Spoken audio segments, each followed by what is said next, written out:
Assalaamu calaykum dhammaan daawadayaasha. Maanta waxaan halkan ka soo jeedin doonaa taariikhdiisa oo kooban. Maamulaha shirkadda weyn ee Google.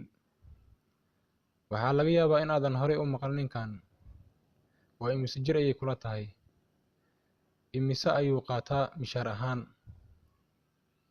Haddaan gudagalno taariikhdiisa oo kooban.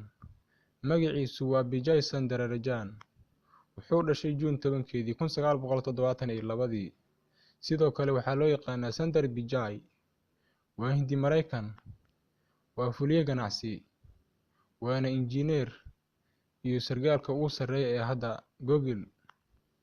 Madaxdii hore ee wax soo saarka Google ayaa dooratay Sundar Pichai Agosto 10, 2015 iyadoo qayb ka ahayd hanaankii dib u qaabaynta ee Alphabet ee loo soo gaabiyo INC ayaa waxay ka dhigtay shirkadda Google maamulaha shirkadda.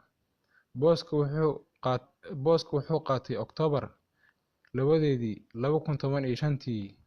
Sundar Pichai mishaar ahaan wuxuu u qaataa $199.7 milyan oo doolarka Maraykanka ah. Halkaasna waxaan ku soo koobayaa taariikhdiisa qaybtii koowaad.